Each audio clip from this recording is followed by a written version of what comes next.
onde as políticas que existem no estado, no município, ela não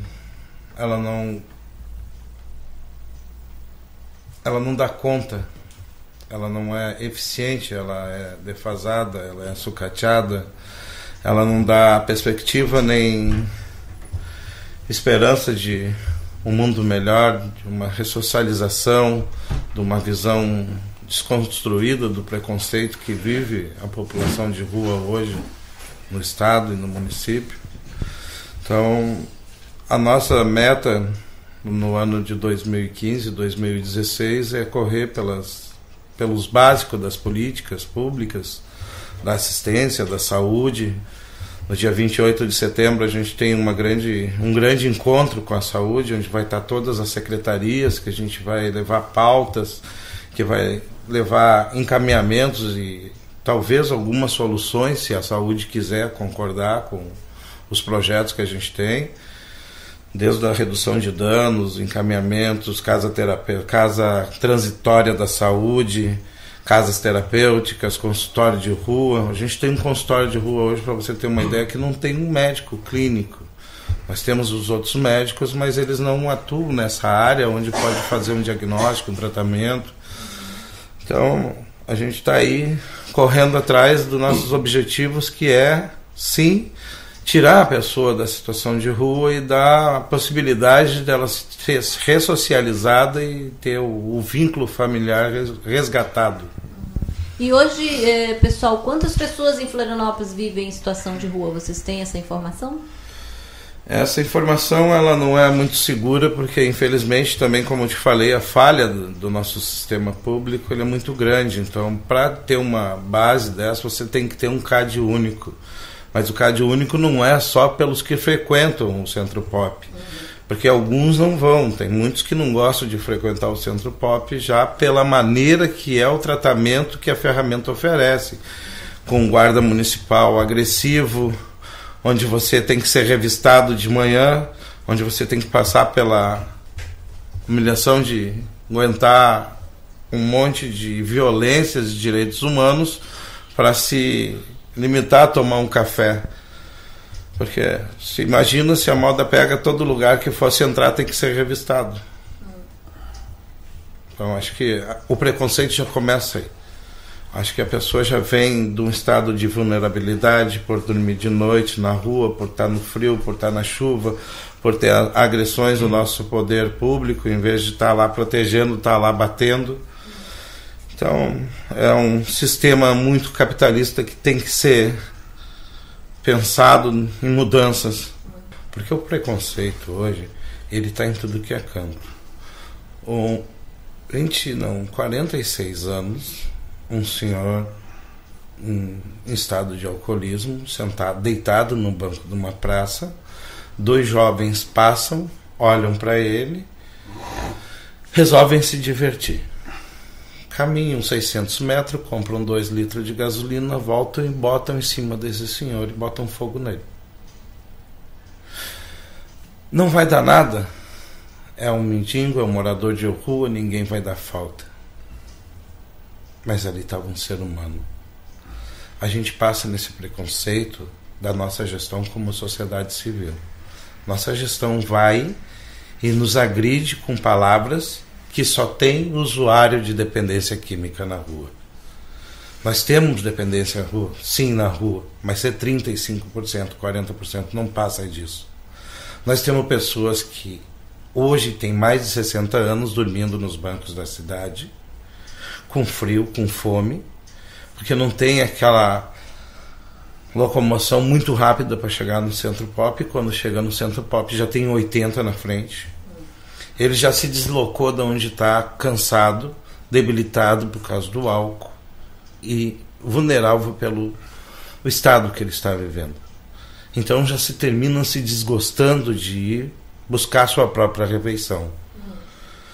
E o que fazem com aqueles senhores é tirar, além do benefício que ele trabalhou uma vida inteira para ganhar, os parentes surrupiam, tomam à força seu dinheiro, alegando que ele é incapaz de tomar conta, e jogam eles para a rua. Aí entra o gestor. O gestor não ajuda, ele oprime. Não tem uma casa, se você me diz uma casa de acolhimento para pessoa idosa hoje. Não existe. Nós não temos o nosso básico, alimentação na rua. Tem que estar pedindo. Já vive o preconceito da mendigância. Lá vem esse mendigo me pedir um dinheiro de novo, eu dei ontem.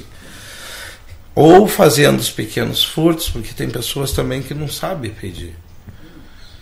E, infelizmente, para não morrer de fome, rouba uma laranja ali, pega uma bergamota lá, uma maçã, para se alimentar, muitas das vezes até do próprio lixo.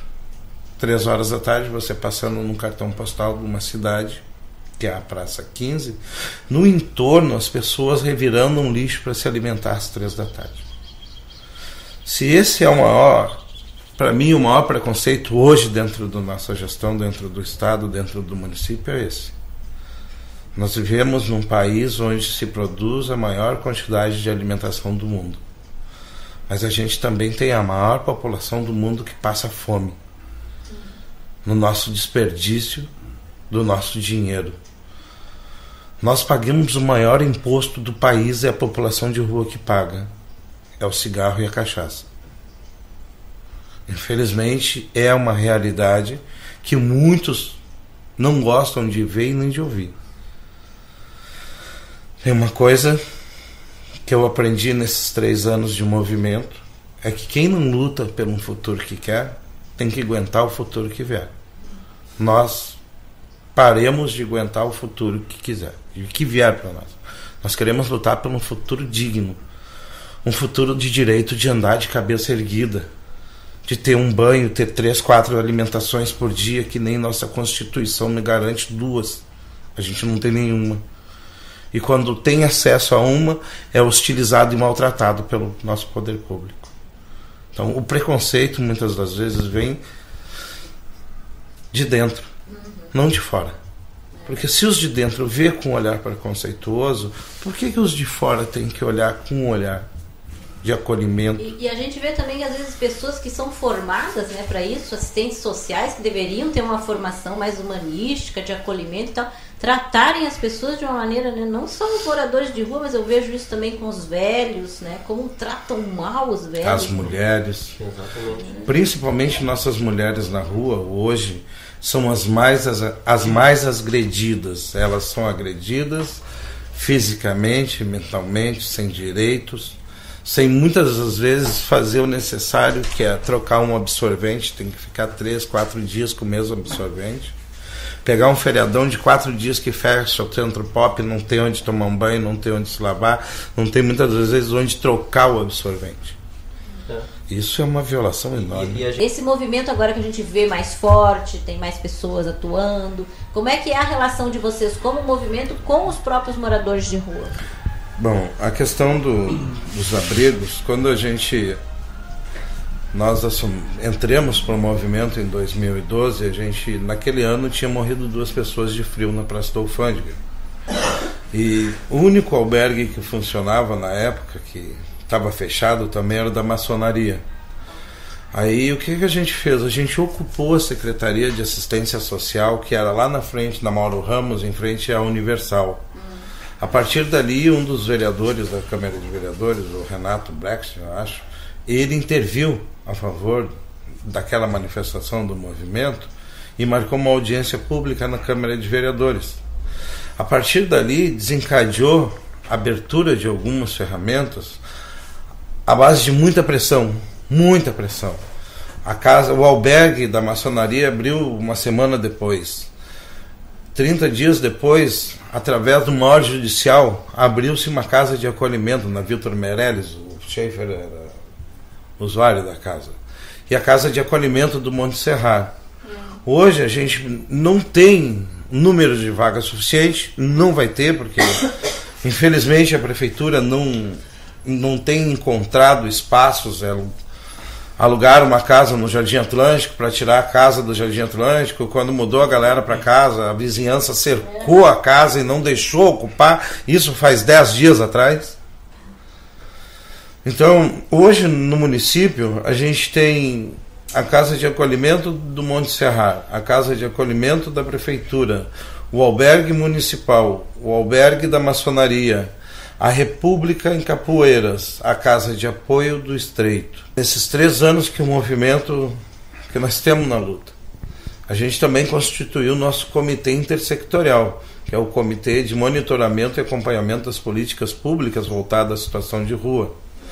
A partir desse comitê, a gente também tem feito discussões com todo o secretariado, apesar de ser meio falho, é novo, está em processo de fortalecimento desse comitê, para a gente discutir sobre o resto das políticas, que a gente falta o consultório de rua, falta a casa transitória da saúde, falta muita coisa, mas a gente também já adquiriu nesses 3 anos algumas coisas para a população em situação de rua. A nossa bandeira agora é habitação e restaurante popular. Chega de omissão, queremos habitação. Porque toda pessoa tem direito a uma casa. As pessoas se acomodam no aluguel, onde pagam R$300 por um quartinho com uma cama, um prego na parede e acabou. Então é uma exploração imobiliária de enriquecimento precoce desses proprietários, que é muito caro o aluguel e as pessoas não têm. Nós começamos agora, mas daqui a um pouco você vai ver, hoje foi nós, amanhã pode ser você, pode ser outro, porque a gente vem numa crise econômica enorme, a gente vem vendo que o nosso país está passando por uma fase difícil. E isso tem pais de famílias que não conseguem mais pagar seu aluguel, não conseguem mais sustentar sua família e vão indo para a rua. Graças a Deus a gente não tem menor na rua. A gente conseguiu fazer junto com os parceiros que têm as suas casas de acolhimento de adolescente, de criança. Agora é uma outra guerra, porque as pessoas vão para dentro de uma casa, que nem Marisa ficou 22 anos na rua, 15 anos dentro de uma casa, de uma instituição. Quando ela fez a maioridade, o que fizeram com a Marisa? Meteram um pé na bunda dela e vai seguindo a vida. Ah, mas eu não tenho para onde ir, vai para a rua. Sabe? Então é uma coisa que já vem sem preparo nenhum. Prepararam como essa moça para inserir ela à rua, ou só ficaram no assistencialismo, tá aí a comida, tem roupa de cama, dorme aí, come, faz o que tu quiser. Não teve uma formação, não teve sequer como sobreviver depois da casa. E assim, ó, não tem uma casa de acolhimento para as mulheres que engravidam, entendeu? Aí eles vão na maternidade, arrancam o filho do braço da mãe e não tem uma casa para poder botar essas mães para se recuperar da droga junto com seus filhos. E é essa parte que a gente tem que virar, né? Tem que mudar, tem que abrir casa de acolhimento para essas mulheres.